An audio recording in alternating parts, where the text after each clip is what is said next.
Hi everybody, it's Sunday, June 20th. Happy Father's Day to all you dads out there.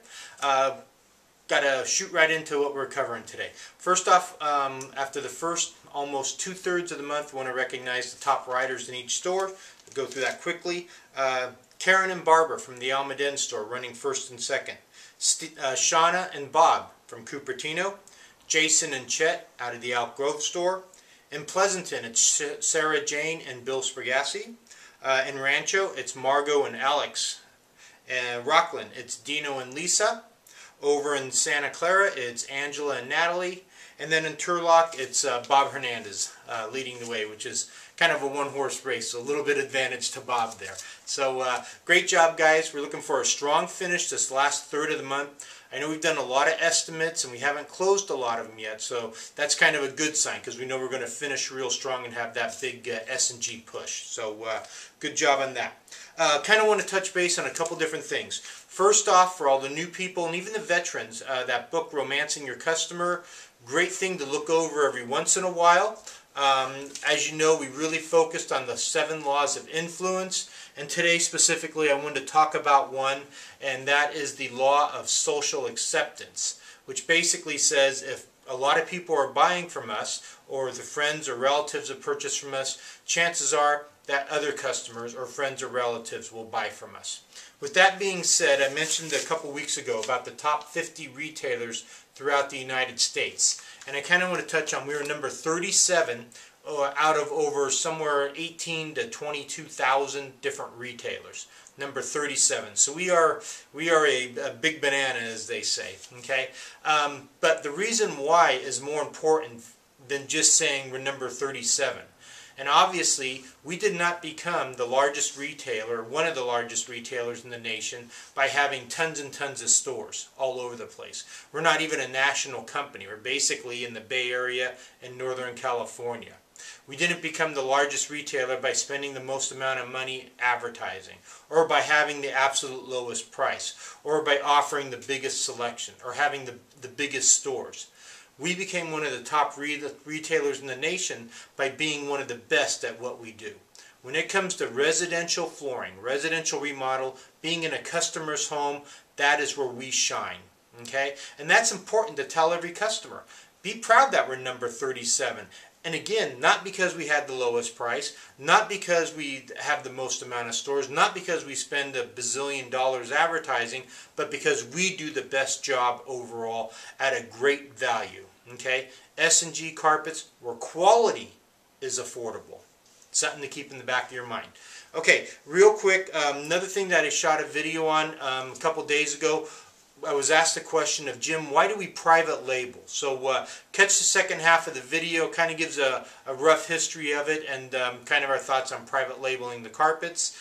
With that, hey, everybody have a great week upcoming. Again, look for that big push, that big end of the month finish, and everything will be great. Take care. Have a great week. Bye-bye. Hey, guys. Wanted to answer a question I was asked by one of the new employees the other day. They said, Jim, how can we use private labels on our carpet samples? And I said, you know, that's a really good question. And here's kind of an abbreviated answer. Okay? I'm going to take you back in time a little bit. Way back about 30, 35 years ago, before the big three, Mohawk, Shaw, and Beaulieu, were selling carpet on the West Coast. They were large, they were East Coast mills, but only selling their products through local distributors. By local distributors, I mean Butler Johnson was a large carpet source, as well as Medallion. There's a company called Rice Supply.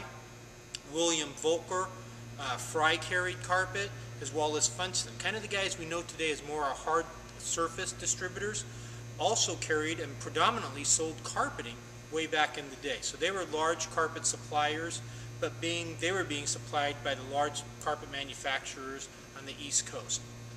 Also, there were a few smaller manufacturers in Los Angeles. Some of the names are RHS, Royalty, Tuftex was one of them, Lockweave was another, Trend Carpets. So there were some small manufacturers down south, but the bulk of the carpet was in the Bay Area was being supplied by the local distributors. So, anyways, back to the thing of why we started private labeling.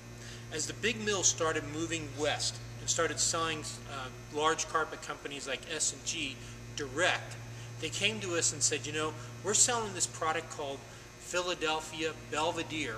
We're selling it to Butler Johnson, and we're charging them, say, $5 a yard. Well, they came to S&G and said, if you buy it direct from us, we'll sell you the exact same carpet, but we're going to call it number 1. And we're going to, instead of selling it to them for $5, we're going to sell it to you for $4.50. So they were kind of like undercutting their own distributors, if you will. So there they started, the mill themselves started to private label the names and have different names for the same products. Well, as time went on and they started the big box stores and different retailers started buying more and more, and they had different price levels depending who you were and how much you bought. Then they even expanded more names, and they had the same product that might be number 1, Belvedere, First Class, and Bayside. All 4 products were the exact same carpet, same colors, same manufacturing, the exact same thing, but with 4 different names. So the manufacturers could sell it to 4 different identities, but charge 4 different prices without anyone kind of being the wiser. So actually private label actually started on the manufacturing side, but then started to move into the retail side when retailers started to find out, it's like, hey, if we private label our carpets, we don't get shopped quite as much. But what it's allowed us to do for benefit for the consumer has been, because of the big box stores and companies that are not as legitimate or as service oriented as, say, an S&G, it allows us to enhance the warranties with the blessing and the understanding and the confidence from the manufacturer. Okay, when we put our Trish Camara label on a carpeting and we give a 100-day total satisfaction warranty, the mill knows that because of the way we sell carpet, the way we warranty our product, they're not going to have a lot of issues. They know when we put a lifetime installation warranty that we only use the best installers and that they're not going to have installation warranties. They know they're not going to have wear problems, that we're going to talk about how to maintain the carpet and how to clean it. That's why our products, although you'll find maybe the exact same product at a Home Depot, our warranty is going to be 2, 3, 4 times better because the manufacturers know we know how to sell carpeting. And that's actually an added value to the consumer. You know, when we have a lifetime installation warranty on our carpet, most of the big box stores have a 1-year installation warranty. And as I'm sure you've all heard by now, that most of the problems with manufacturing come from 2 sources, or problems with products come from 2 sources. Number 1 is installation or poor installation, and number 2 is lack of maintenance, followed by number 3 is moisture, believe it or not. Those are the 3 things that make up most of the claims for the manufacturers. And 2 of those, or actually all 3 of them, are out of their control. So back to the thing of private labeling. So with S&G, private labeling does a few different things. A, adds better value to the product because we can extend the warranties and give the customer a better value. B, it helps protect the manufacturer, helps keep them from being embarrassed by S&G selling a product cheaper or less expensive than the consumer, or than another competitor, excuse me. So that's a benefit from the manufacturer's side. So hopefully that kind of clears up some of the questions on that. But you know, all the major manufacturers and all the major retailers now are private labeling.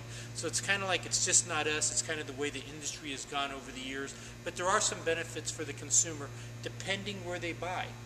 Okay, if they're going to buy from one of the big box stores and they're going to buy a carpet that we call an open line, a product that just says like Horizon. You know, and even though this is a beautiful product and you look at the warranty, you know, the warranty is a 5-year as opposed to our products being lifetime. So, you know, big difference between where you buy the carpeting. And as we say in the industry, it's not so much of what you buy, it's where you buy that's truly important. So, again, hopefully this answers some of your questions, and take care, and we'll talk to you later. Bye-bye.